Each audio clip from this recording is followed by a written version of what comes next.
pawis, pero dugo, luha at pawis ang ang paggawa ng project na to. And yung pagtangkilik ng manonood, yung pagnood nila, makes all the hard work worth it. So, sana pagpatuloy po ninyo yung pagtangkilik. Nagpapasalamat kami na sa panonood ninyo sa amin the past 3 weeks. And sana hanggang sa matapos ito, samahan nyo kami. At maghikayat pa kayo ng iba na manood. Tell everyone about it. Manood kayo ng show na to hanggang sa katapusan. Kasi simula pa lang ito, paganda pa siya ng paganda. Congratulations, Direk, and congratulations to the whole cast of It's Okay to Not Be Okay. Before we conclude, of course, ang ating Q&A portion, meron po dito last 4 questions for Joshua. Okay, Joshua, last 4 questions for you. Okay.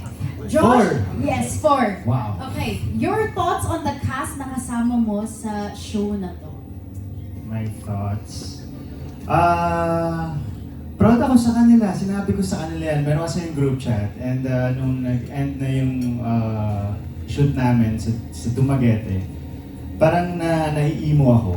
Naging emotional ako. Kasi parang nag-end na. Grabe rin yung bonding na kahit na minsan hindi kami nagpapansin kasi busy sa set, nandun pa rin yung parang bonding namin. Kasi parang nakakalungkot.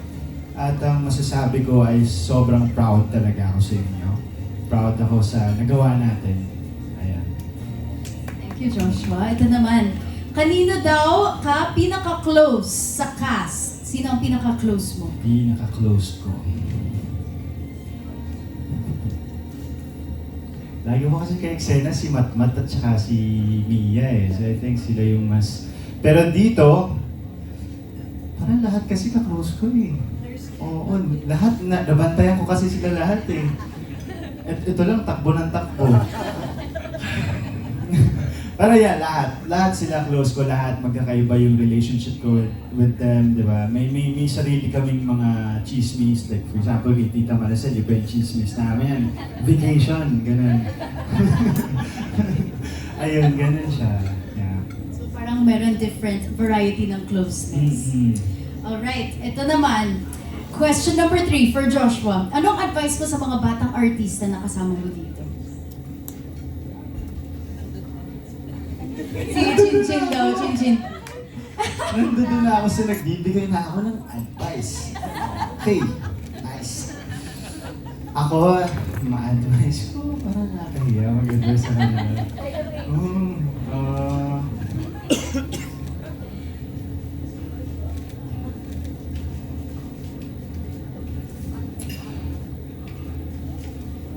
Siguro ano na lang.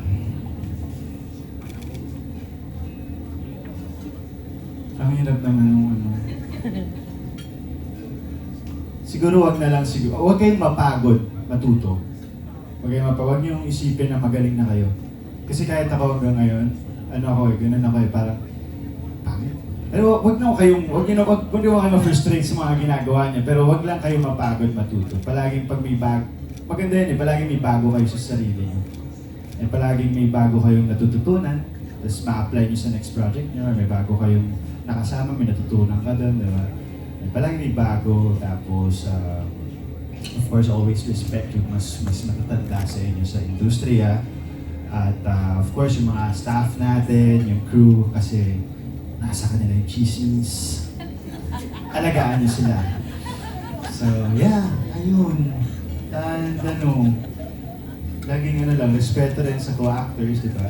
Na-appreciate ko yung sinabi ni Miss Ana na talagang mahirap magturo ng co-actor. Kasi ano yan eh, respeto mo yun sa craft ng co-actor mo. Totoo yung dangerous yan. So yeah, ayun.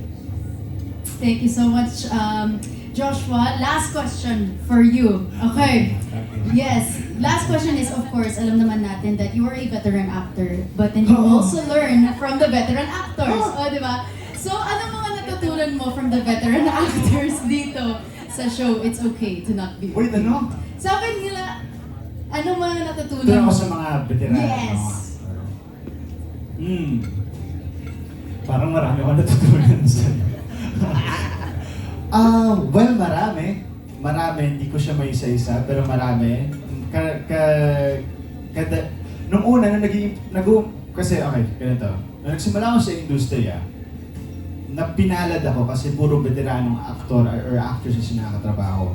So nung una, yung mga advice nila sa akin, patungkol sa trabaho ko.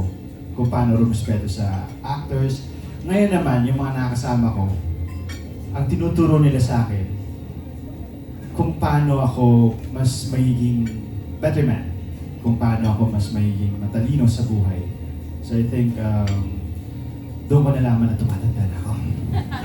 Nagiging So, yeah. veteran na talaga. Oo. Yes. So usually ganun na yung advice nila sa akin. About patungkol na sa buhay. Hindi na siya patungkol sa trabaho din.